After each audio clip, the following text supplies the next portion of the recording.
आज द भक्ति पर पहली बार बताएंगे आपको भगवान विष्णु के 8 ऐसे छल जिससे हुआ था संसार का कल्याण। जी हाँ, इसीलिए इस वीडियो को अंत तक देखना जरूरी है। आप देख रहे हैं द भक्ति। अगर अभी तक आपने हमारे चैनल को सब्सक्राइब नहीं किया तो देर किस बात की, चैनल को अवश्य सब्सक्राइब करें और बेल आइकन जरूर दबाएं ताकि ऐसी ही खास लेटेस्ट अपडेटेड वीडियोस आपको जानने और सुनने को मिलती रहे। दोस्तों, आज हम आपको भगवान विष्णु के 8 छलों के बारे में बताते हैं। भगवान विष्णु जगत के पालनहार कहलाते हैं और इसके लिए इन्हें कई बार धर्म की मर्यादा का भी उल्लंघन करना पड़ा। यहाँ तक कि इन्हें सृष्टि की रक्षा के लिए एक स्त्री के साथ छल से संबंध भी बनाने पड़े। आज हम आपको बताने जा रहे हैं भगवान विष्णु की 8 घटनाएं जिनमें सृष्टि के कल्याण के लिए उन्हें छल का सहारा लेना पड़ा। मधु और कैडव नाम के 2 शक्तिशाली दैत्य थे जो ब्रह्मा जी को मारना चाहते थे। स्वभाव से तपस्वी ब्रह्मा जी भगवान विष्णु की शरण में आए और बोले, प्रभु आप हमारी इन दैत्यों से रक्षा करें। मगर पता चला कि इन दोनों दैत्यों को इच्छा मृत्यु का वरदान प्राप्त था। भगवान विष्णु ने छल से कुछ ऐसी सम्मोहन विद्या अपनाई कि दोनों दैत्यों ने प्रसन्न होकर उनसे वरदान मांगने को कहा। भगवान विष्णु ने वरदान मांगा कि मेरे हाथों से मृत्यु स्वीकार करो। उनके तथास्तु बोलते ही भगवान विष्णु ने अपनी जांघ पर दोनों का सिर रखकर सुदर्शन चक्र से काट डाला था। ये थी पहली खास घटना। भगवान विष्णु को तपस्या के लिए एकांतवास की आवश्यकता थी। उन्होंने भगवान शिव और पार्वती का स्थान बद्रीनाथ धाम सर्वाधिक उपयुक्त लगा, इसलिए उन्होंने उसे चुना।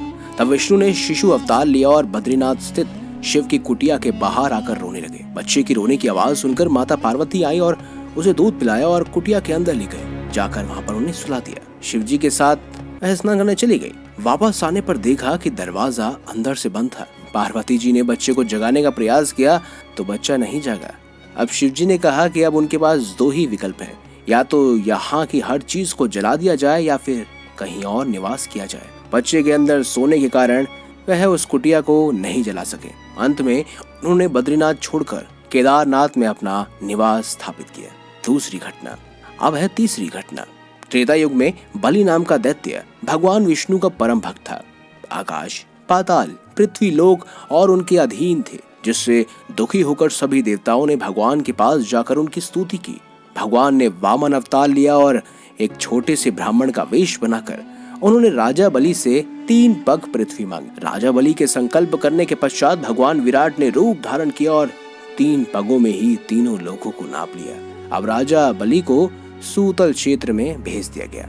राजा बलि जब वामन अवतार को 3 पग धरती दान करने का संकल्प ले रहे थे, तब दैत्यों ने गुरु शुक्राचार्य ने राजा बलि को आग्रह किया कि ये वामन अवतार कोई और नहीं भगवान विष्णु है, जो छल से आपका सारा राजपाट छीन लेंगे। बलि तब भी नहीं माने। उन्होंने कहा कि वह दान करने के अपने धर्म से पीछे नहीं हट सकते। जैसे ही राजा बलि संकल्प करने के लिए अपने कमंडल से जल लेने लगे, शुक्राचार्य उनके कमंडल की टोटी में जाकर बैठ गए ताकि जल ना निकल सके। वामन के रूप में भगवान विष्णु शुक्राचार्य की चाल समझ गए और उन्होंने टोटी में सीख डालकर बैठे शंकराचार्य की आंख फोड़ दी। अब बात करते हैं अगली घटना की, जहां दैत्यों के राजा बलि से युद्ध में हार जाने के बाद इंद्र अपने देवताओं के साथ अपना स्वर्ग लोक वापस लेने के लिए भगवान श्रीहरि के शरण में गए।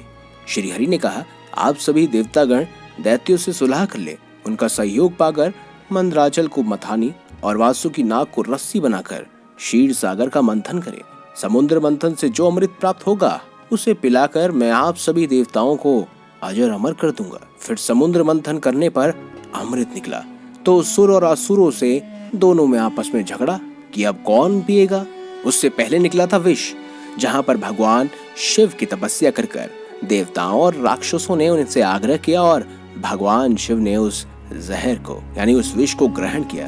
तभी से वो कहलाए नीलकंठ। और भगवान विष्णु ने मोहिनी रूप धरकर छल से देवताओं को सारा अमृत पान करा दिया और राक्षसों को कुछ भी प्राप्त नहीं हुआ। अगली घटना। जलंधर नाम के एक राक्षस के आतंक से तीनों लोग तंग आ चुके थे। यहाँ तक कि एक बार युद्ध में भगवान शिव को भी उनसे पराजित होना पड़ा। उसकी अपार शक्तियों का कारण थी उसकी पत्नी वृंदा। वृंदा के पतिव्रता धर्म के चलते जलंधर इतना शक्तिशाली था कि एक बार भगवान विष्णु समूचे विश्व की रक्षा के लिए जलंधर का रूप धारण कर वृंदा के करीब आए और उसका सतीत्व भंग कर दिया। ऐसा होते ही जलंधर की शक्तियां क्षीण होने लगी और वह देवताओं से युद्ध में हार गया और स्वयं भगवान शिव ने ही उनका वध किया था। इसीलिए भगवान शिव पर तुलसी कभी नहीं चढ़ाई जाती। अगली घटना, भस्मासुर, जो कि एक महापापी असुर था। उसने अपनी शक्तियां बढ़ाने के लिए भगवान शंकर की घोर तपस्या की और उनसे अमर होने का वरदान मांगा। लेकिन भगवान शंकर ने कहा कि तुम कुछ और मांग लो। तब भस्मासुर ने वरदान मांगा कि मैं जिसके सर पर भी हाथ रखूं वो भस्म हो जाए। भगवान शंकर ने कहा तथास्तु। ऐसा होते ही भस्मासुर भगवान शिव के ऊपर ही हाथ रखने उन्हें भस्म करने के लिए दौड़ने लगा। तब शिव जी को भी बचने के लिए भगवान विष्णु पहुंच गए और वो भी एक स्त्री रूप में। वो था मोहिनी अवतार।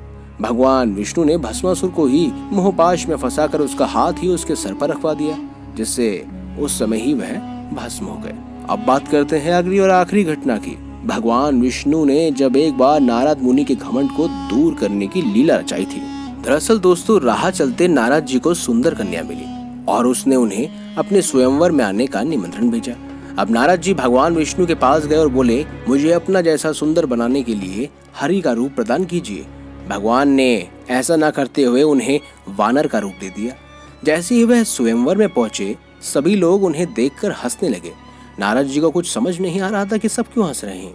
जब शिवगणों ने उन्हें आईना दिखाया तो उन्हें भगवान विष्णु पर बहुत क्रोध आया। उन्होंने श्री हरि को श्राप दिया कि जिस प्रकार उन्हें स्त्री वियोग हुआ है उसी प्रकार अपने अवतारों में वो भी स्त्री वियोग झेलेंगे। तभी राम का अवतार लेने पर भगवान विष्णु भगवान माता सीता का वियोग झेलते हैं और कृष्ण के रूप में राधा का वियोग। तो दोस्तों, यही थी भगवान कृष्ण की कुछ ऐसी घटनाएं, कुछ ऐसे किस्से कहानियां भगवान विष्णु के, जिन 8 छलों की बदौलत उन्होंने पूरे सृष्टि के संसार का कल्याण किया। दोस्तों, आपका क्या मानना है कमेंट बॉक्स में हमें जरूर बताइएगा। और साथ ही अगर अभी तक आपने द भक्ति को इंस्टाग्राम पर फॉलो नहीं किया है तो देर किस बात की है, अभी इंस्टाग्राम पर जाएं और फॉलो अवश्य करें। और हाँ, द भक्ति अगर आप रोजाना देखते हैं, क्योंकि हम रोजाना ही वीडियोस अपलोड करते रहते हैं, तो अगर आपके मन में भी कोई ऐसा टॉपिक है जिसके ऊपर चाहते हैं कि हम आने वाले समय में वीडियो बनाएं, कुछ ऐसे विषय, तो आप हमें कमेंट बॉक्स में जरूर लिखकर बताएं उन खास विषयों के बारे में। हम अपनी आने वाली वीडियोस में उन विषयों का जिक्र जरूर करेंगे और ये भी बताएंगे कि आखिर किस सब्सक्राइबर ने कौन सा नया टॉपिक भेजा था। तो देर किस बात की, अभी कमेंट बॉक्स में कमेंट जरूर कीजिए। दोस्तों, वीडियो अच्छी लगी हो तो लाइक जरूर करना और चैनल को सब्सक्राइब, जैसे मैं हमेशा कहता हूँ, जरूर करना।